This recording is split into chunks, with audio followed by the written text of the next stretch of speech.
Hello everyone. So this video has been a long time coming. I finally, after ordering this on March 12th, it took me, 16 days for a 16-year-old boy as a main character for this book, Sunrise on the Reaping to come. Now, I didn't know how to make this video. I wanted to do one of those first-time reading videos that you see people like Glenn Moore do. And I'm pretty sure my reactions are going to be pretty impressive because I have a vivid imagination, really good memory. I've read all of the Hunger Games books, including the prequel, cover to cover. So I should have a pretty solid opinion of this. I wasn't sure how to make this video, but I thought, instead of just filming me reading the whole book and then editing out and then, risking my SD card just filling up, even though it's 16 GBs, I'm not sure if it can fill up the whole book read. I thought, when I was like 21 pages in, maybe we can just, when I see a key moment in a book, I flip on this camera, tell you about it, tell you what I think, and then turn this back off. SD card storage is saved. It's still a genuine reaction. Maybe it's not an impulsive or, fresh reaction, but still genuine. Anyway, 21 pages in, what we see is the whole theme is that everybody seems to know everybody. Like, no mystery here. Haymitch knows Katniss's parents. Haymitch knows the mayor's daughters. Heck, Maisui has a twin sister. That actually explains why the mayor's wife was always a headache, so was her own twin sister dead. Lenore Dove, okay, it's actually that obvious. The speculation that Lenore Dove said some rebellious things that got her killed actually seems to be 100% true, even within 21 pages. Haymitch actually knows Katniss's father, apparently. Katniss's mom's name has been released without much hesitation.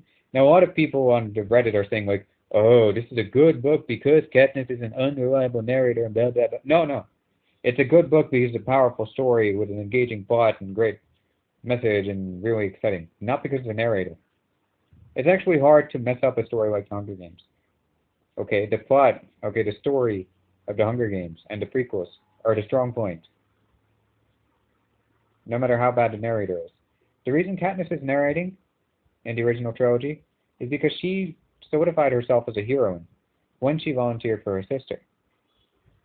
If not, the narrator might be Peeta, but Peeta's brain got hijacked. Anyway, so yeah, the whole theme of the first 20 pages is that, man, nothing subtle, nothing secret. Everybody knows everybody. Katniss's parents, he knows them. The mayor, he knows them. He works cutting wood for someone who's brewing alcohol.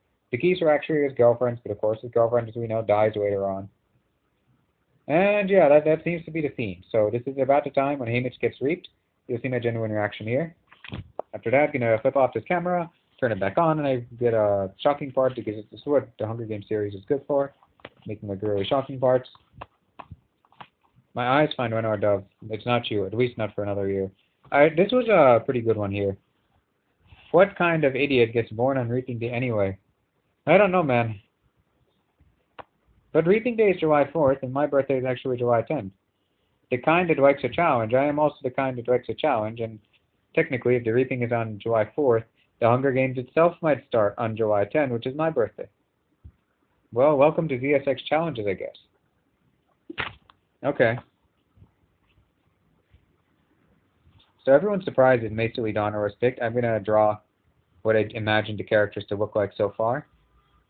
I was confused. Like, the writing was a bit back and forth. Dorduck is a girl, but he's obviously a boy. Astrid, yeah, Merrily. She had a twin sister named Merrily. That's interesting. I didn't. They were twins. Okay.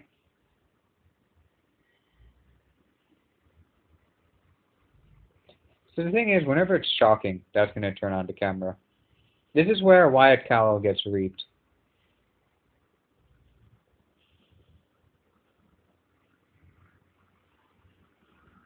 Bro, Haymitch, you shouldn't feel relieved. Don't celebrate too soon. My ex-crush would tell you to do better than that.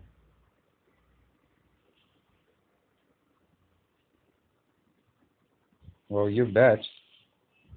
Wyatt Callow.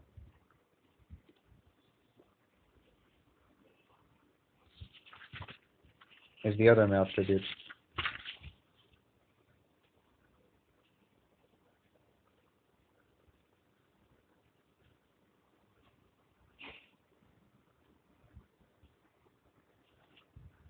What? The boy number 2 is Woodbine Chance? That Hamish wasn't raped? No way.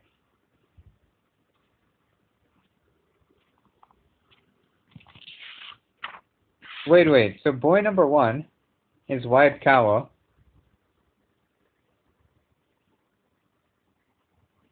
But 18 is the last year of the reaping, so he was reaped. He managed to make even the stuff here surprising. Huh? Okay, wait. Woodbine's the youngest and handsomest, okay. Took care for the phone.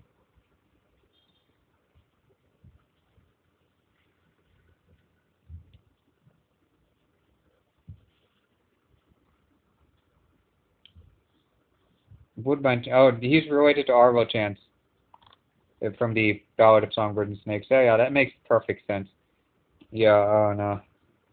Oh no.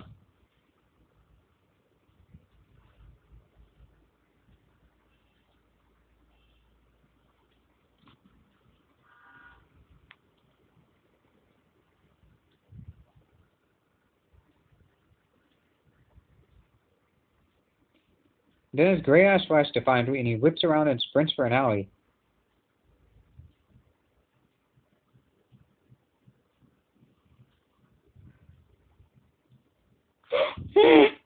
Oh.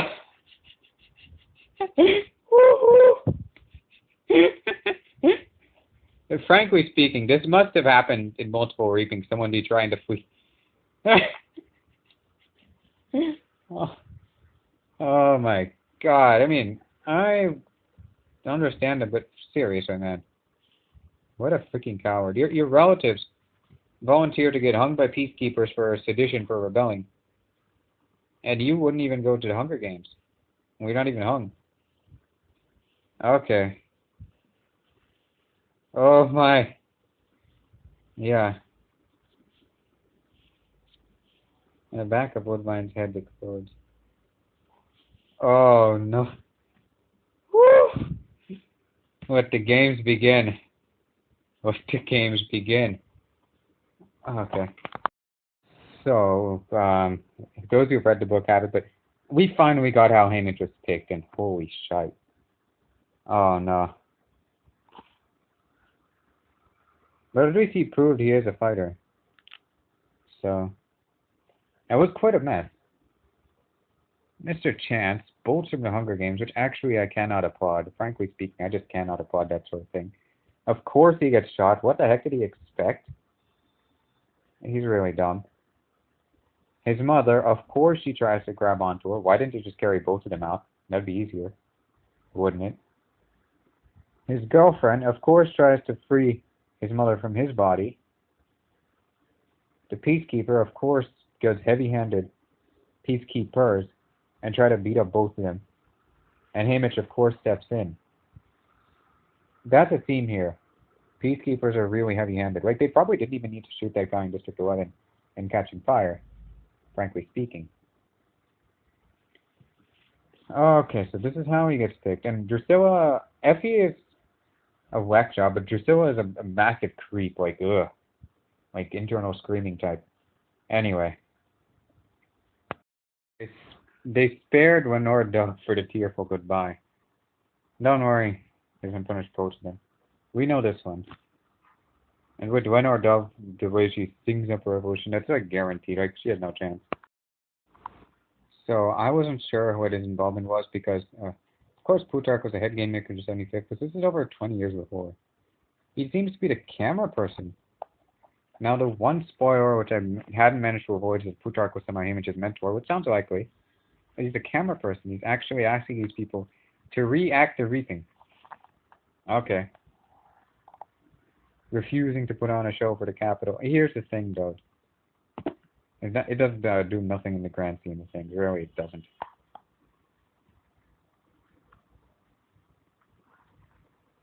Actually, it does. It makes the Capitol look weak. Is it just me, or like, could McCoy or whoever the 13-year-old girl, could their family's stone cold reactions be used against her? Like, her family doesn't care about her. The district people are savages. This is why you shouldn't do things when you aren't planned. I'm serious. Well, I mean, one of my theories about Hamish that he did get in fights has in fact been proven. It was not a hard thing to prove. But yeah. Now another thing I'm wondering about Hamish is how many fights has he been before the Hunger Games, like in school, with peacekeepers, not including the Reaping Brawl, which itself is a big spoiler. How many other fights has he been in? Here we have the part, I've been waiting for when Hamish comments on the careers, what he really thinks of them. As usual, the kids from Districts 1, 2, and 4, with their nicknames, careers, seem to have been training for the Hunger Games since birth. Seem to have. Okay, they probably have. Here and there, Chance has thrown in some additional brawny kids with plenty of scrawny ones balanced enough. On the brawny to scrawny scale, I do okay. Largely because all those bags of grain are all for Hattie. Pretend the careers could crush me like a bug, and Loa is yet to get her growth. Luella's, yeah, okay. Strapping boy mounts the stage on District 11. You had better be able to run.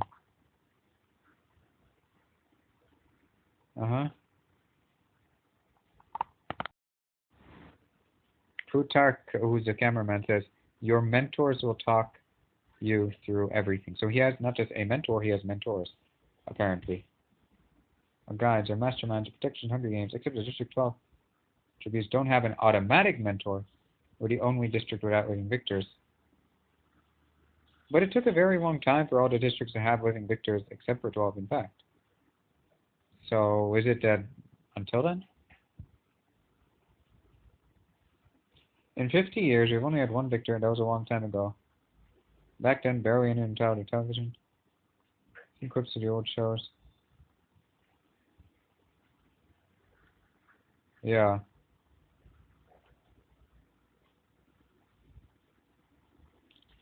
Who are our mentors anyway? I asked. So Hamish Abernathy has the same question I do. Who the frick is his mentor? They're in the process of selecting them from the pool of victors not tapped to oversee their own district tributes. Interesting. A lot of people on the Hunger Games Reddit were having this exact theory. That would explain the mentors of the underdog districts from like the 30th to 50th games. There's 24 tributes, so one mentor each. But then from the 11th to 24th games, who are the mentors then? Because then there'd still not be enough victors, or... Okay, especially up to the 24th games, yeah. From the first to 9th games, there were no mentors. The 10th games had student mentors. 10th to 24th, there were, or at least the 11th games, there were not enough victors to mentor every district. Even if you spread the other victors out, or 25th or whatever. But yeah, who was the mentors then? Okay. Some very talented candidates turning. Okay, so at least he doesn't have no mentor. That's nice. Why did District 12 went to... Yeah.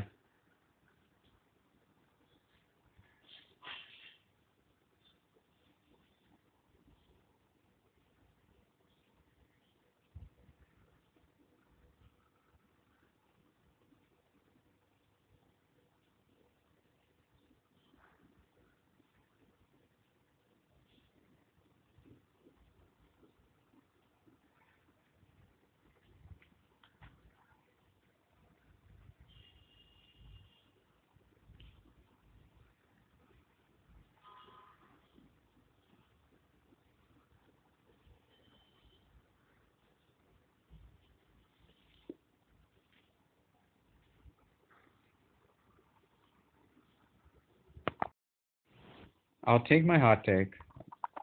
This should be obvious. Lucy Gray's victory was not 100% forgotten.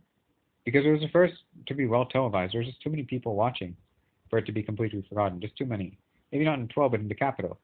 And what the heck? Some commenters on Reddit were saying, but District 12 is like emphasized to be the poorest district. Just because it didn't have TV didn't mean none of the districts did come.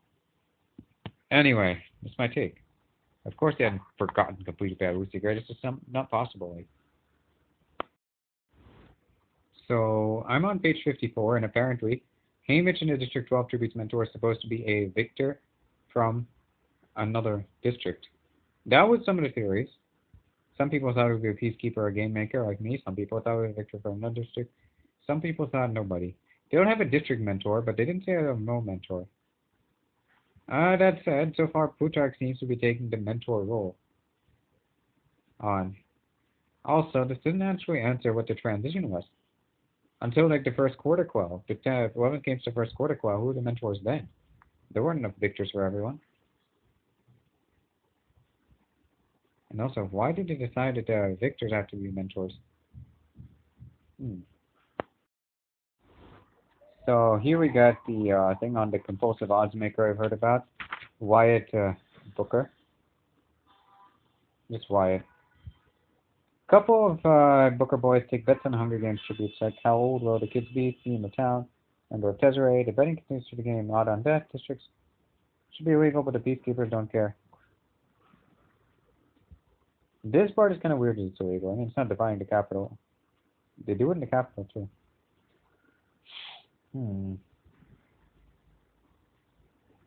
You sure? Nobody understands odds better than a gambler. Although, okay, Wyatt does work blind eyed and not that smart, but who knows?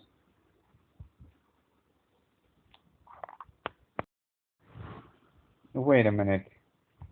Greasy might not be Greasy Gray, but she might still be Cuffy. And I mean from the original trilogy.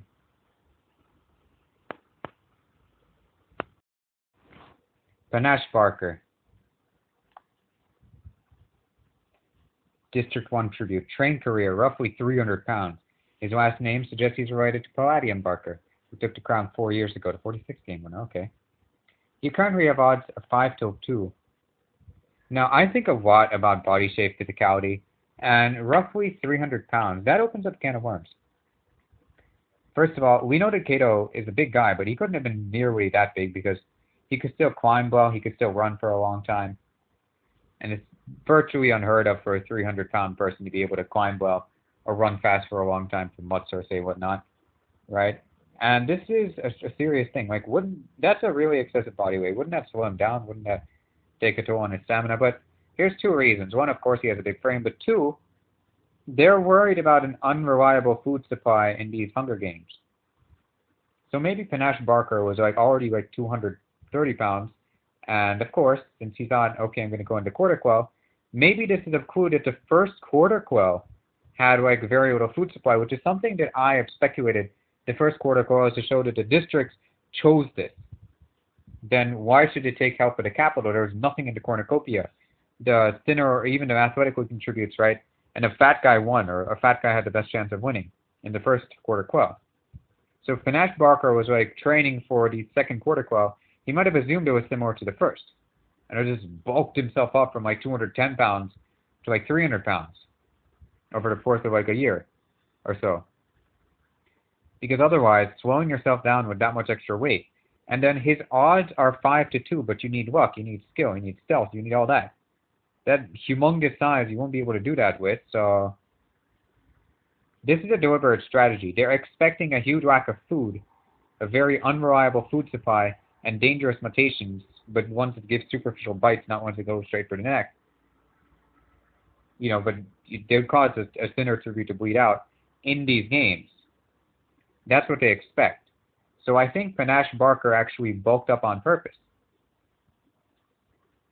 Okay, because it doesn't make sense for the 74th Games careers to be anywhere near 300 pounds, none of them. They could still run, climb, and all that.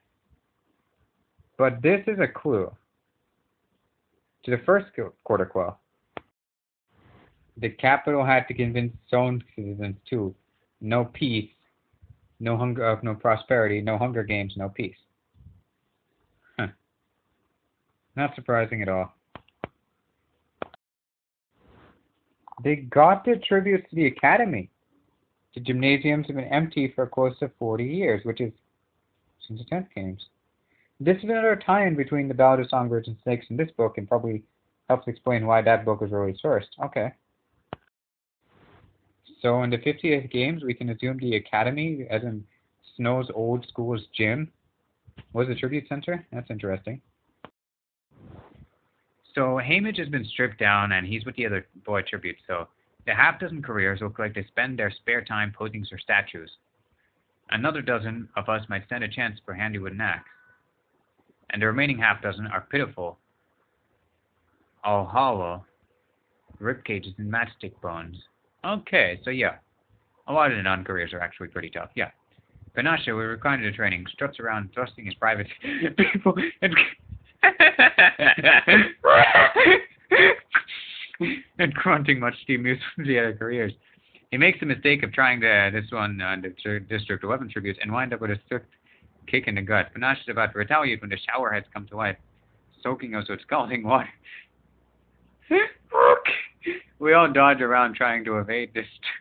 Things go from bad to worse, and there's water replaced by a noxious Sylvie spray that triggers my gag reflex and burns my eyes like pepper dust. The water returns, but this time we're fine. Okay. This is amazing.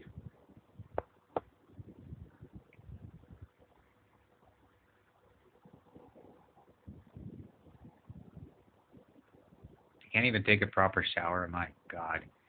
Okay. I got mixed up whether the escort beat up Matsui or but probably both, possibly even both of them. Who knows? Anyway.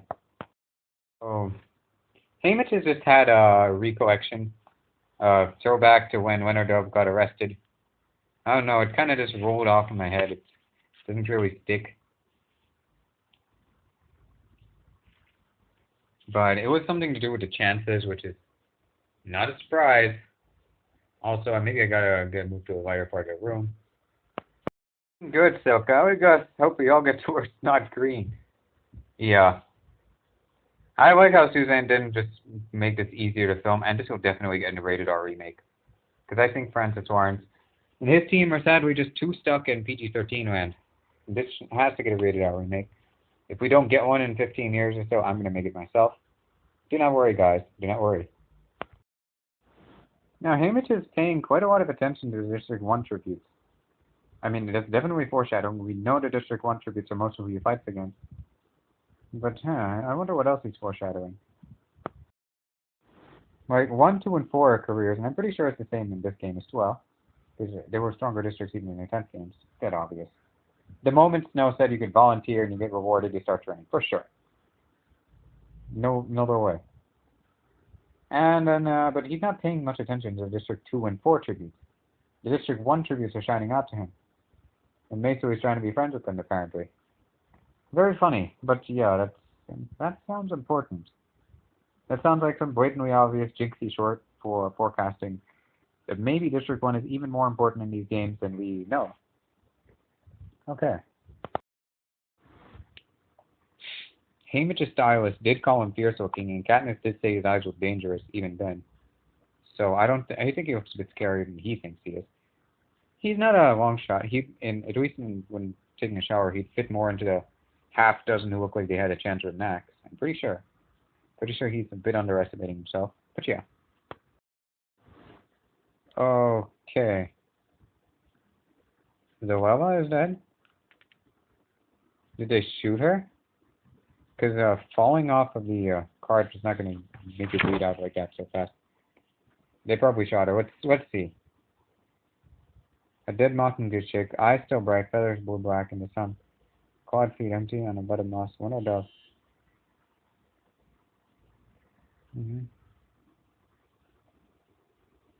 Chase on her.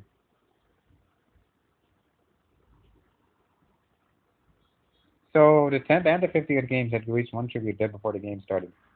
How many other games had tributes dead before the game started? Also, why? I don't get it.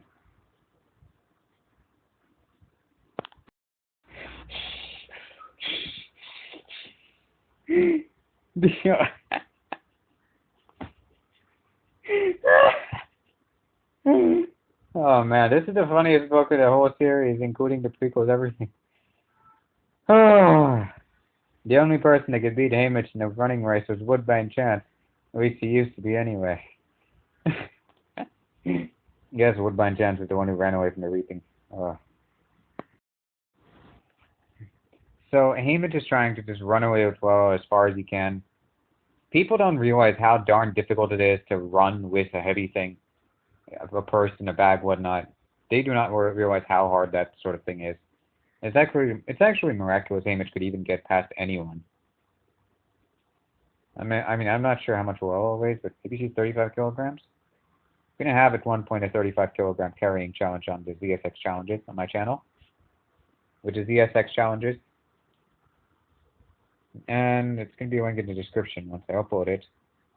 Just yeah, okay, Hamish is pretty tough, frankly speaking. Maybe this is too soon, but Panache is trying to get to the president's mansion by the horses.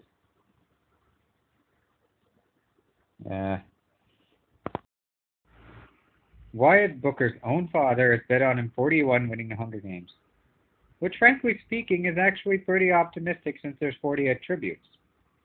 And this is before the accident at the reaping. Yes, Hamish made a statement by carrying Noel's dead body up to President Snow with the District 1 chariot, but he kind of messed up when he didn't say his name. But he's going to have a chance to do that again, for sure. I mean, it's better than Peter's mother, who said he has no chance of winning. So, yeah. So, it's page 87, like dauntingly close through. I did not want to prove my rivals on Reddit wrong that Hamish will have no mentor. He has a mentor in this virus. Finally, I'm right. He does have a mentor. Perfect. Some people are assuming that Mags became Hamish's mentor. That never made sense to me.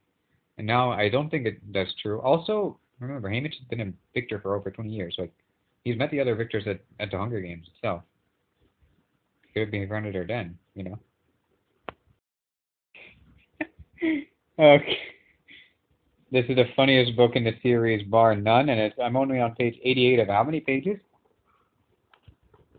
Just, kinda...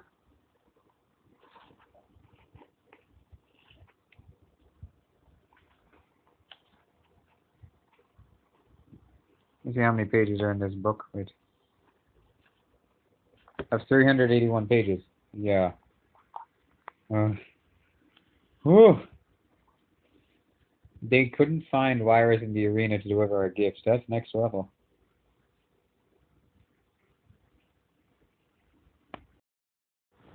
And I guess Max and Wires might not be good mentors. I mean, Max is a second mentor. Interesting. Candace does have good judgment. Huh.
So it's right before the training, and Max and Wires are discussing how to approach the training. And yes, Max has said exactly what I was thinking. Look for clues of the arena in the training. I wonder what those clues will be, especially since the arena is all poison, as we know. Then that said, First of all, this is the funniest book in the whole series. Bar none. It's hilarious. Okay. We got all of the tributes' names. That's nice. I had a headcanon that Mags actually meets a newborn Finnick sometime around his victory tour or something. If Mags is his mentor, that's a bit stronger now. That's something I want to put out. Okay. Now, they're practicing knife throwing in the training section is page 102, and Hamish knows how to throw a knife. He sticks it every time. This didn't surprise me. He said he's not a stranger to knife games. He throws knives. He threw knives in District 12, even though his mom didn't like it. It makes 100% sense. There's no way he's completely unpracticed. Let's see what else I can find out about him. I gotta say, Panaj is like Kato, except even bigger and even stupider. Like, big, stupid Kato. Kato is actually a smart guy compared to him. This is like big, stupid, bimbo bully guy. Like, no, at least he can withstand starvation because he's like 300 pounds. You know, that helps. So I reached the part where Hamish is in Plutarch's house, and I have no idea why. Panache is a complete bum. Like, I hope he dies fast. Like, he shouldn't even reach the fight with Hamish. He should be one of the first two to die in a freaking bloodbath. If not earlier, since we already had someone die before the games. But why is Plutarch led him to his house, though? Why? Let's see. Also, the District 3 is allying with District 7 and 8. Not a surprise. District 12 is joined. District 11 said they joined. I wouldn't trust District 11. I just went off. District 11 plays their own game. Their only refining feature is their values. But unless there's some very strong reason. But if it's just normal, they'd kill you. Let's be honest. Now, I'm not surprised that Plutarch has strange alcohol and carnivorous plants in his house. I'll just tell you that. Okay, so President Snow has been unwell for over 25 years? Like, seriously? That's actually an impressive amount of time to remain unwell. And yes, Hamish has been escorted to personally meet President Snow in Plutarch's house. So Plutarch is older. I think a lot of the capital people are older, but we get a clue of how much older. Yeah. It was really funny how Plutarch was the camera person to reaping. Editing everything, so that part was real funny. His book is funny. Believe me, romantically speaking, you're dodging a bullet with these games. He's meeting Snow in person at Plutarch's house. See how it goes.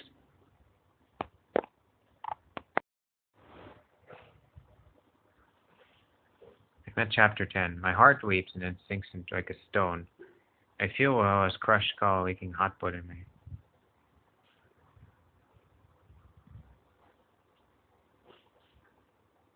What? Hide heart-shaped face, big eyes, long dark plates, fingernails are bitten down. Matches the one the real world God falling off a cistern.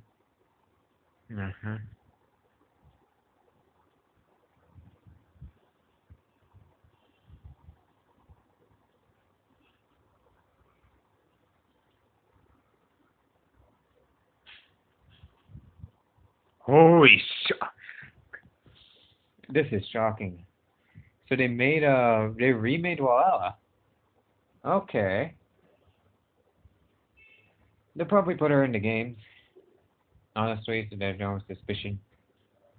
They should have only cut out, after she'd fallen off the chariot, but okay.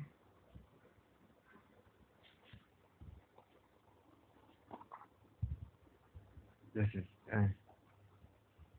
hello, Hamish.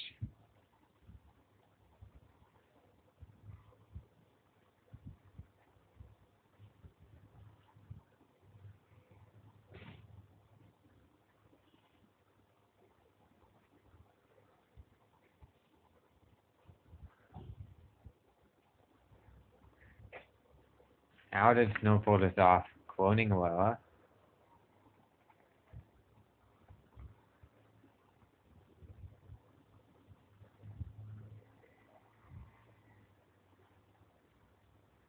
I mean, it's kind of a bittersweet gift. Like, it's not the worst that Snow could do. Some people would actually find it a gift. And some would find it creepy as hell.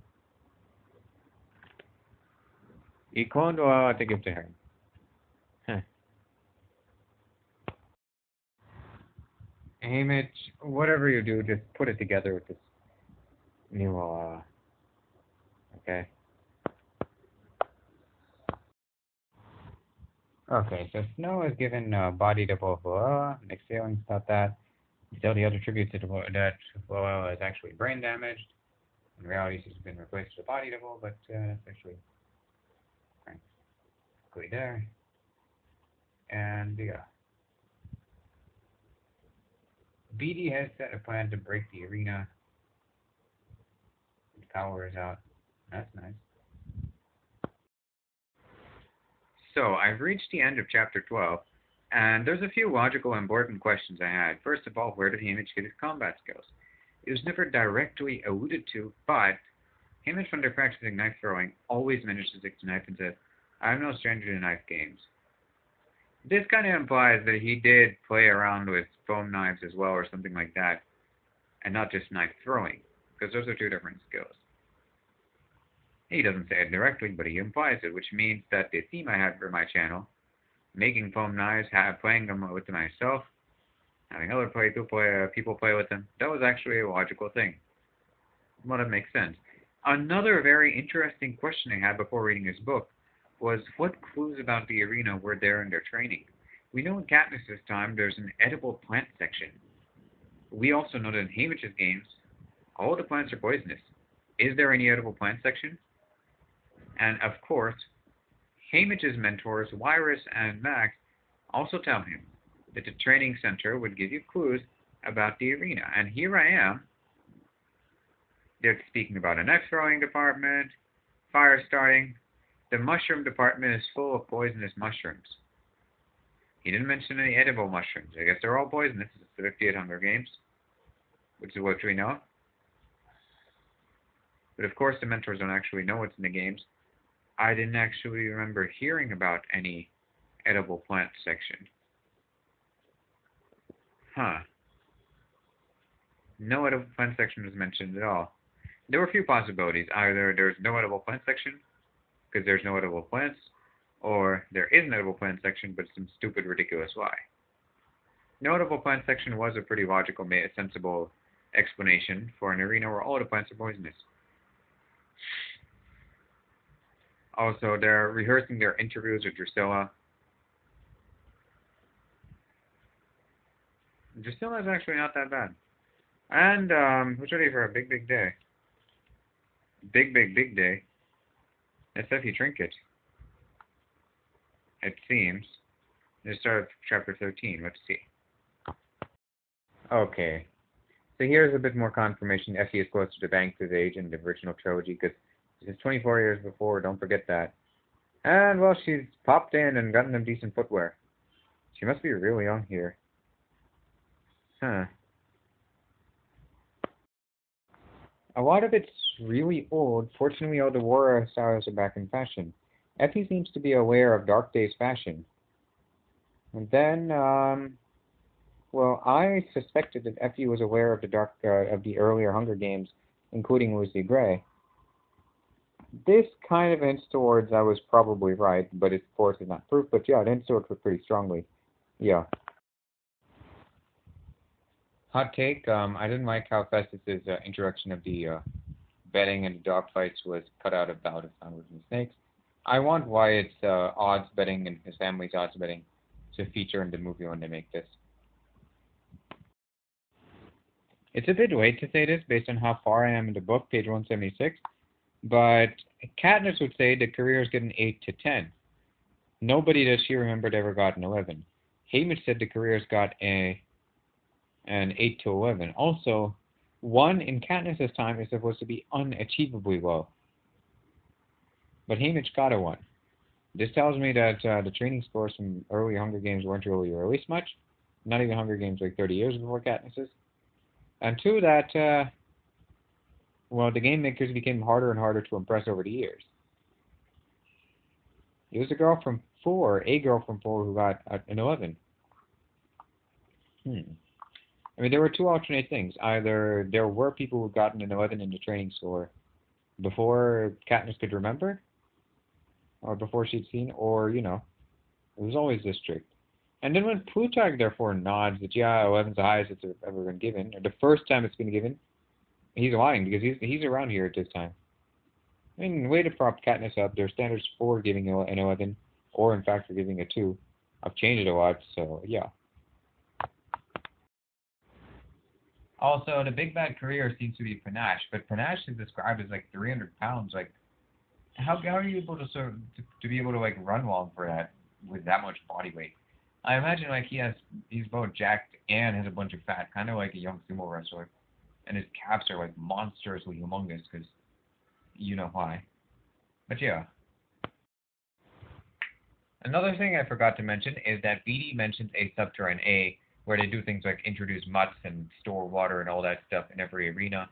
And he's actually given Hamish a plan to break the arena, but this sounds just way too freaking complicated. There's no way he's going to be able to pull it off. Sorry for writing him off. Also, Hamish is here playing the rascal angle. Nobody ever scores a one, and Hamish is obviously actually looks pretty strong and fierce. He's bad news, boys. He's a bad boy. All the Wattpad people in the capital are gonna swoon over him, I guess. Yeah. Page 177 at the moment.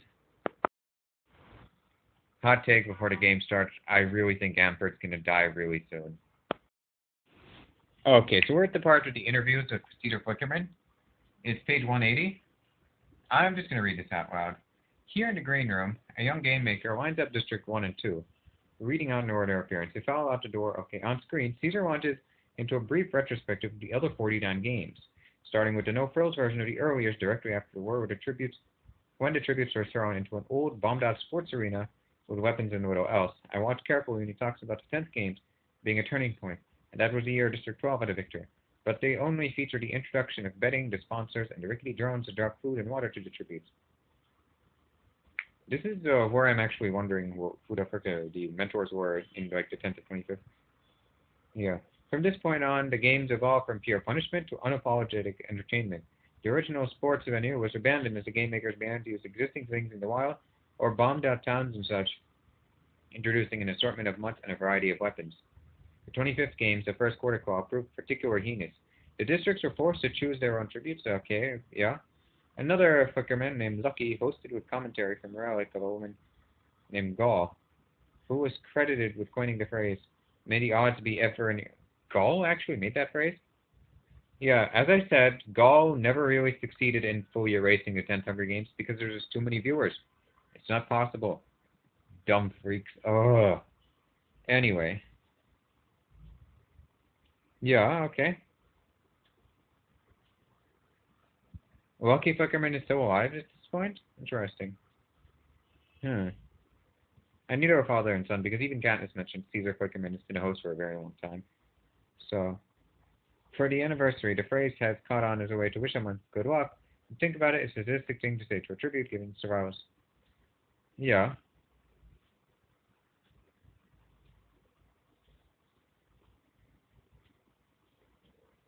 Hmm. For the first quell, the game makers had the tributes kick off the capital portion by riding chariots through the streets in district-flavored costumes.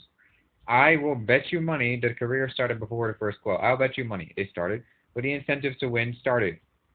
Oh, like some of y'all takes on Reddit are just ridiculous. Maybe you guys on YouTube are a bit smarter. There's no way they waited all the way to the first quell to start training careers. No way. But okay, let's see. Rather than scout a location, they built an arena for a single use. Okay, that sounds very quell-like. Yeah. The cornucopia made its first appearance. This is the first appearance. Weapons and supplies, triggering a heated bloodbath when the opening gong sounded. For the last 24 years, they've unveiled a brand new arena, each year based on a different environment or theme, from a desert to a frigid landscape to Wyrus's reflective puzzle. They call it the Nest of Mirrors. Caesar teases the audience about the second Cortical arena. He's a rumor that puts all the previous arenas to shame. Can they imagine it? No, they can't. Will it be fabulous? Yes, it will. Yeah, it actually will. My stomach feels sick, and I'm glad I don't have to go first. I'm also glad District 1 does. When Caesar introduces Silka, she strides on stage, dragging 15 feet of a snot green train behind her. Oh, just a snail, comments Macy loudly, getting around of nervous laughter into the green room. What everybody's really thinking is how Silka is over 6 feet tall, without the heels, can throw an axe into a dummy's heart at 15 feet, and that is not something you can laugh off. Over 6 feet tall without the heels. Wow. Since there are so many of us this year, we limited to 2-minute interviews, and after every 4 districts, There will be some sort of break that Caesar calls a palate cleanser. Okay. Soko wastes no time bragging about her size, her strength, her axe handling, and her scoring a 10. She doesn't even bother mentioning her alliance with the careers. I guess I already know. And when Caesar brings them up, she says, "Sure, it helps to have someone to clear the field."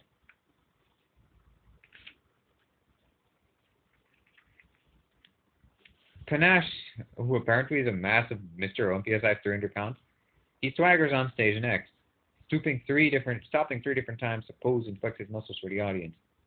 Is Panache like 6'8", or is he like also fat? Who knows? Panache from District 1. I mean, fat people in flex too, so Caesar bellows. Then asks him, "So Panache, in addition to your obvious assets, why should our audience back you?" "Because I'm the biggest, the beefest, the best." Panache hits another pose. "My word, it sounds we should barbecue you," spits Caesar. "That's right, I'm all meat with a man." Ah.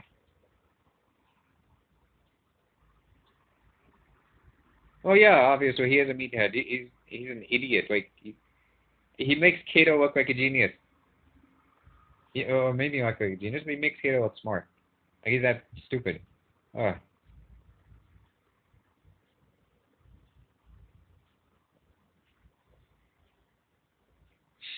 Hmm.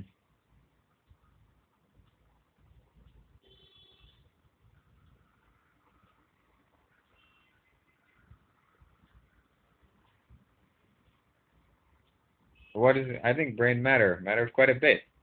No shit. The capital citizens who's in Atlanta, remember? Yeah, yeah. Tell us, what's your weapon of choice? My fist, says Panache.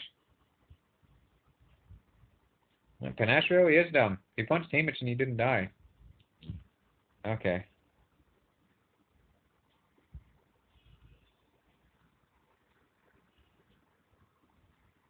Yeah, yeah. I want Hamish to be. I mean, I want Panache to be one of those couple of careers that die in the first day. There's technically 12 careers, and there's a career pack of 10. That's what I want. End of story. Like he is the most dislikable tribute to ever be described in Hunger Games so far. Period. Hmm. If Panache's favorite weapon is his fist, let me speculate. Is he one of the guys that fights with Hamish right before he allies with Maisily in the tape that Katniss watched? Let's see. This is very interesting. Wyatt happens to know that the cost of sending sponsor gifts increases 38% per day, as in compound interest. Oof. I'm going to calculate everything now. Okay, Hamish's interview came. It did not disappoint, and, well, I mean, based on the thing, the careers being mostly idiots except for Silka and the newcomers, frankly, other than District 3, nothing much better. Like, they can't even decide what they'll do when. Hamish isn't wrong about, my odds, not really any different. The other people are going to be friggin' idiots. He's not wrong. Yeah. So I always thought the games were on, but now the games have really been on. Wood's main chances of fleeing was when the games stopped on. Now the games are officially on. Him just taking a spear with his knife. Oh, yeah, that's pretty nice. So Hamish just ran deep into the meadow, and the grass reaches up to his waist. At this point, I would just try to whack at the grass with the stake. I'm not sure if that's a good idea, but you know. Hamish's backpack is pretty heavy. Hamish is pretty good at running with heavy stuff. That's nice. But yeah, 25 pounds according to Holland Green per Hattie, which is experiences. It's got some stuff. Let's read what he's got in his backpack. What's in my bag? Hamish version. Uh-huh. Made of a nice tough canvas with padded straps. String green should bend around the trees. I hesitate before I open it. I rest my order pen on the contents, put back the flap, and begin to weigh out my supplies. A mesh hammock. Oh, luxury. Same color as the pack. Customs a fancy pair of binoculars. Yeah, perfect. Plastic gallon jugs full of water. Oh, that's amazing. Much of the weight. A gallon jug, that'll be like 8 kilograms. That'll be like most of its weight, frankly. Eggs, 1 dozen, hard boiled, and 6 potatoes. So eggs, potatoes, water, sleeping curtain, i.e. hammock, and binoculars. So he's got a scouter's pack. Okay, that's nice.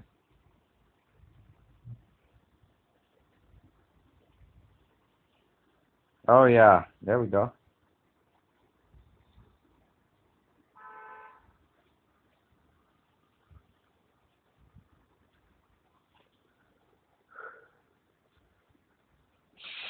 Hmm.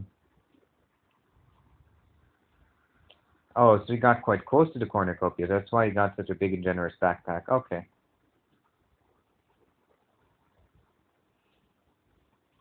Coin-sized black tablets, probably water purification.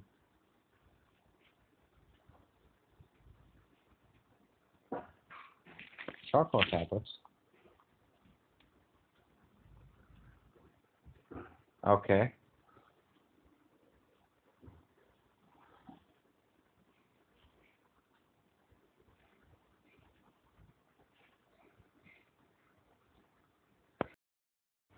Okay, so one of the bunnies in the arena has drank the river water and just died on the spot.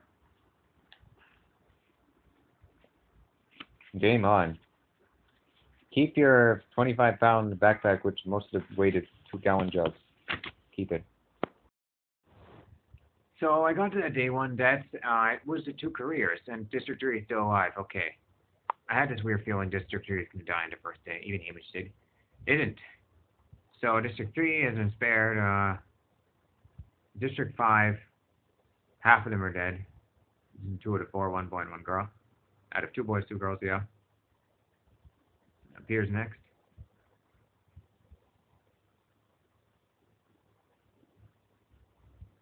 Okay. So District 1 girl, District 4 boy, and 2 District 5. So 4 careers and then what, 16 newcomers? Yeah. Second dove fellow from 6, both of the guys from 7, all 4 from 8, all 4 from 9, both the girls from 10, Tile the boy from 11. Ah.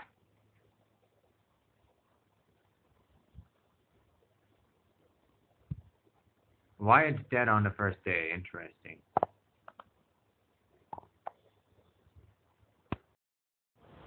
You see, I don't know if you remember, but when Suzanne introduced the idea of the cornucopia bloodbath in the first Hunger Games book, a lot of people criticized her, and rightfully so, as it seemed to be a way to just conveniently get unnecessary tribute. So she corrected that with every next book, right from Catching Fire. We get to know things even about people that die early, even about people that die before the games, in all the books after that. And I like that change, because it's more realistic that way. Page 236, and the boy from District 1 who isn't Panache has died. The careers are pretty vulnerable in this game. Interesting. I suspect that Panache is the one that Maestly kills, frankly. Okay, 3 days in, Hamish has got some pretty darn generous sponsors, and they've given a whole bunch of food. Wine. They gave him freaking wine, which is a considerably expensive sponsorship, so they're starting to favor him now. They probably saw him burning up the butterflies and running away from the bloodbath before everyone even got on, and we know that. That must be why. Okay, so at the end of page 254, Hamish has attempted to blow up the water tank and drown the arena, but it didn't work. Ambert's been eaten alive, and that speculation that was running wild a couple of months before this book was released, that Hamish did something really bad that wasn't shown on camera to Katniss and Peeta. That's true. That's actually true. He actually tried to destroy the arena. Let's see what else he did. So I got to the part where he fights with the 3 careers, and based on the build-up of Panache, it's basically surprise level 0 that he's the guy that he fights in the end if Maestly helps him kill. Basically surprise level 0.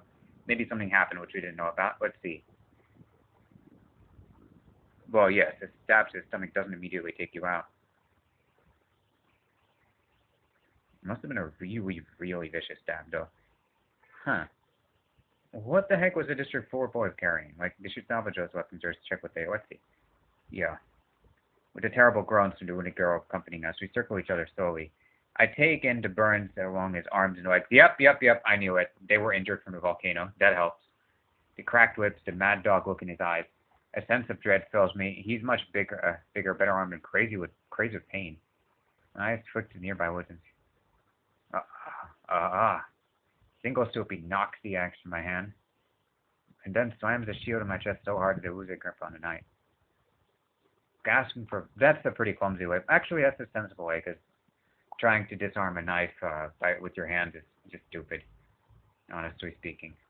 You can see it on my channel. Gasping for breath, I back away, hands lifted, with only my worst defend me. And now she thinks...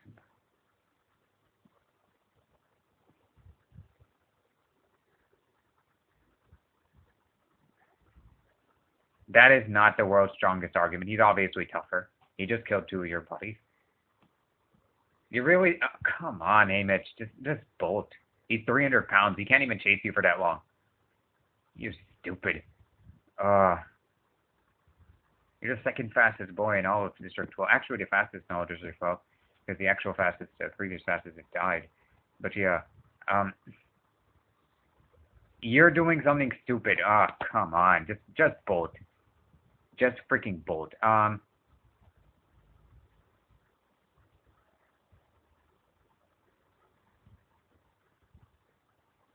okay. 300-pound guy means lots of sponsor food needed to satisfy him.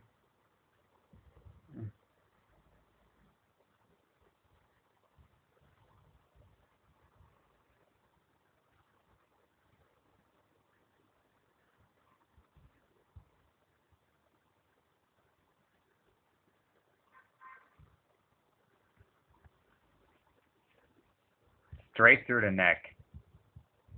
But Hamish really should have just bolted. Hamish should have just bolted. He's watched enough Hunger Games to know this, I hope. But somehow something messed up happened. Maybe it's Panache's presence. Oh yeah, wait a minute. He's in a thick hedge. That could make it hard to run away. Yeah.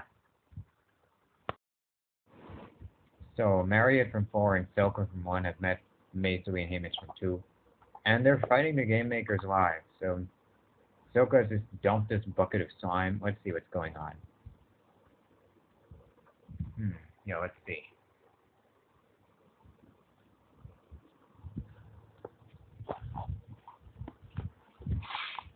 After I intimidated, whatever, I choked. I don't know what happens. Maisui, everything's fine. Not her, not that fish-eating, boot-looking wish she could pull off the thing's cut. Piece of trash you are. A terrible owner.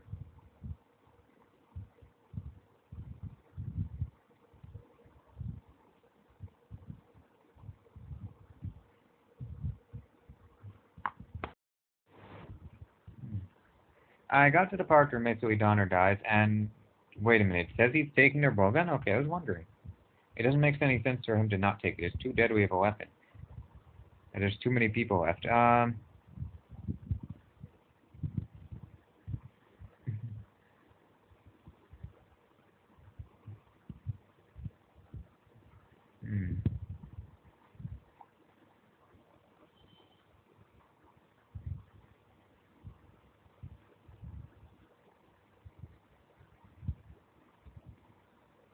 Well, he took the bowgun.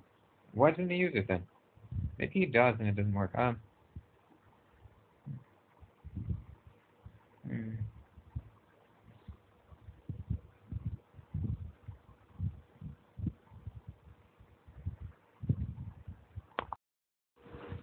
So Hamish actually formed 4 alliances. One was with Walla, then with Ampert, then with Maisui, which is the only one shown catching fire. Then with Lily, I think that's her name. Well, if that's the case, Katniss did say that the 3rd and 4th place was killed in combat, as in 4th place in combat, and 3rd place was killed by the Mutts. And since Marriott killed a game maker, I'd have to assume she's eaten alive by squirrels, and Welly is the first one to fight with Silka. Let's see how it goes. Now, I was wondering before I read this book what the heck Hamish did with Maisui Donner's bowgun. It turns out he gave it to the third last person alive, Welly, and then he got milk from sponsors, but he was suspicious that it was poisoned. It seemed too good to be true, and he just threw it out. Okay, I mean, it's pretty close to finale. I'm not going to call that dumb just yet. The only dumb thing he did was, one, thinking he actually destroyed the arena with a single charge, and two, but even that didn't turn out dumb. It took out the careers, but we don't know if that really triggered a volcano. Two was not taking more of the careers weapons. He really should have. He should have taken Panache's sword. Especially after he lost his spear, so yeah. Not surprised at all. Welly was the second last tribute to die, who died in combat, which Katniss mentioned. I wonder how Haymitch missed all that. Like, where was he? But yeah. Okay. Oh, that is hardcore. Yeah. So Haymitch gave away Meisuit's blowgun to Welly, and Welly tried to shoot Silka, the District 1 girl, with it, and missed. It just went into her freaking sleeve. Now that explains one of the big questions I had about this book. So I'm pretty happy with this book. I mean, it does play into a lot. Like, Suzanne Collins almost sounded ticked off by the people that thought we already know everything, and made it a point to show, like, in excessive detail, whatever didn't get shown in Catching Fire, especially. Anyway, that said, I did wonder that specific thing. It seems Haymitch has superhuman reflexes. He's mentioned he used to throw knives, and by his personality in the book, he seems to be someone who jumps into fights. So even though he never mentioned it, I almost guarantee he's been in fights before. But as for his skill with fighting the last girl, Silka, he said, "I've pulled the axe more than you." He's used to using those weapons as tools, which using them as weapons makes it easier. Now, I'm not sure how good that is in real life, but in this book's logic, it seems to be what holds up. Huh. Okay.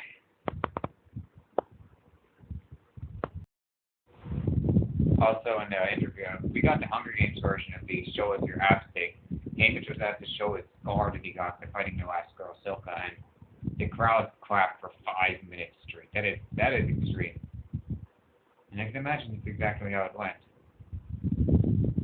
This book is really making me wonder how many people have died, like, around before or shortly after the Hunger Games. Especially those who are supposed to be tributes. One thing I wondered before getting this book is how many victors, like, technically won because they died last, but later they couldn't be saved, especially in the earlier Hunger Games. One thing I wondered about the choreography of the final fight from what Katniss describes in Catching Fire, that's been answered. You can't swing an axe as quickly as you can swing a knife, but the District 1 girl is bigger than Haymitch and just as fast. However, that's explained when you consider the fact that most of the time he was fighting with the axe that was his primary, and the knife was secondary in that fight. Well, thanks for answering the question I had, book. Okay, so Leonard Dove has just been poisoned, and I've just been so shocked that it's flipped through the rest of the book. I'm going to read the rest of the book tomorrow, or maybe even the day after. And that said, like, how did no one know this plan was going to work? How are they not? And then, how is he going to know that it was only Lenore who was going to eat them? What if somebody else ate them? Or what if Haymitch ate them? Then again, Snow doesn't actually care about those other people or Haymitch himself. But how is he sure it was going to kill Lenore? He probably had a backup plan to kill Lenore. But his primary plan was, yeah, it all makes sense on Snow's perspective. Yeah, he definitely had a backup plan. The Haymitch, he would have killed her anyway. And if that failed, he probably would have targeted Clark and Tam.